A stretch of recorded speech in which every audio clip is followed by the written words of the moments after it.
सोमवार को national company law tribunal यानी एनसीएलटी में चल रही एचईआईएल मामले की सुनवाई 9 अक्टूबर के लिए टल गई। सुनवाई को लेकर याचिकाकर्ता के वकील निपुण गौतम ने कहा कि एचईआईएल मामले की सीआईआरपी गैरकानूनी ढंग से चल रही है। पूरी इंसॉल्वेंसी प्रक्रिया में कई खामियां हैं। कमिटी और क्रेडिटर्स प्रोजेक्ट वाइज होनी चाहिए थी। आरपी ने कोर्ट के पास जो रेजोल्यूशन प्लान भेजा था उसे क्लैरिफिकेशन के लिए वापस कर दिया गया है। कोर्ट ने आरपी के किसी भी रेजोल्यूशन प्लान को अब तक मंजूरी नहीं दी है। इसी साल अप्रैल में जमानत पर रिहा कंस्ट्रक्शन कंपनी एचईआईएल के सस्पेंडेड डायरेक्टर राकेश वधावन ने रेजोल्यूशन प्रोफेशनल अभय मानधाने के हाल ही में लिए गए कई फैसलों को चुनौती देते हुए एनसीएलटी का दरवाजा खटखटाया था। कंपनी प्रशासक पर एचईआईएल कंपनी की वैल्यूएशन काफी कम करने, कई होम बायर्स के फर्जी क्लेम्स को पास करने, कमिटी ऑफ क्रेडिटर्स को गुमराह कर याचिकाकर्ता की बकाया देनदारी को बढ़ाने समेत अन्य कई गड़बड़ी और नियमितताओं का आरोप है। इसी के साथ याचिकाकर्ता ने एनसीएलटी से कंपनी को फिर से रिवाइव करने के लिए एक बेहतर रेजोल्यूशन प्लान पेश करने की अनुमति दी जाने की भी मांग की है।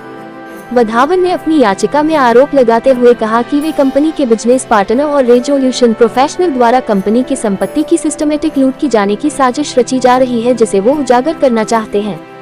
याचिका में दावा किया गया है कि एचईआईएल के सभी बकाया कर्ज को पूरी तरह चुकाने के लिए कंपनी के पास पर्याप्त संपत्ति है, लेकिन कमिटी ऑफ क्रेडिटर्स ने कंपनी की चल अचल संपत्ति और जॉइंट वेंचर डील से होने वाले कैश फ्लो के मूल्यांकन को नजरअंदाज किया है।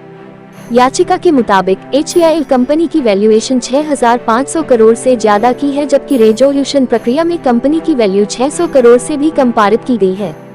पूरी इंसॉल्वेंसी प्रक्रिया पर सवाल खड़े करते हुए याचिका में कहा गया है कि कंपनी की वैल्यूएशन को घटाकर इसकी संपत्ति को कॉर्पोरेट लेनदार उनसे ही जुड़ी कंपनियों को कौड़ी के भाव बेच रहे हैं। मीडिया रिपोर्ट्स के मुताबिक रेजोल्यूशन प्रोफेशनल ने खुद पर लगे आरोपों को बेबुनियाद बताया है। बहरहाल इस मामले में अब 9 अक्टूबर को होने वाली सुनवाई पर सबकी नजर बनी रहेगी।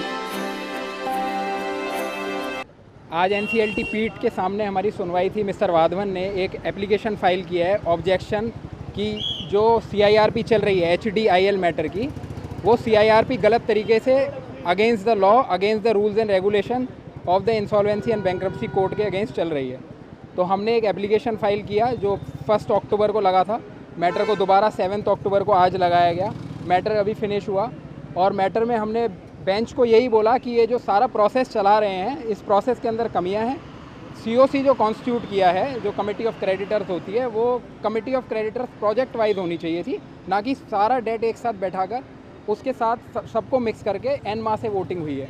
इस पे बेंच ने ये बोला है कि अभी रेजोल्यूशन प्लान पे जो आप स्टे मांग रहे हैं, अभी हमारे सामने कोई भी रेजोल्यूशन प्लान किसी भी वर्टिकल का हमारे सामने नहीं है। हमारे पास रेजोल्यूशन प्लान आरपी ने फाइल किया था, वो आया था और आरपी के बाद हमने उसको क्लैरिफिकेशन पे डाला। क्लैरिफिकेशन पे डालने के बाद अभी वो हमारे पास वापस नहीं आया और हमने कुछ भी अप्रूव नहीं किया है, तो nothing is pending. So bench ने हमें सुनकर 9 अक्टूबर की डेट दी है।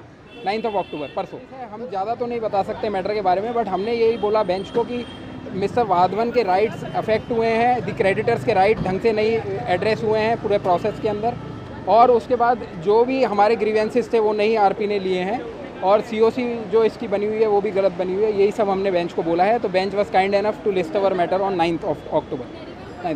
Thank you.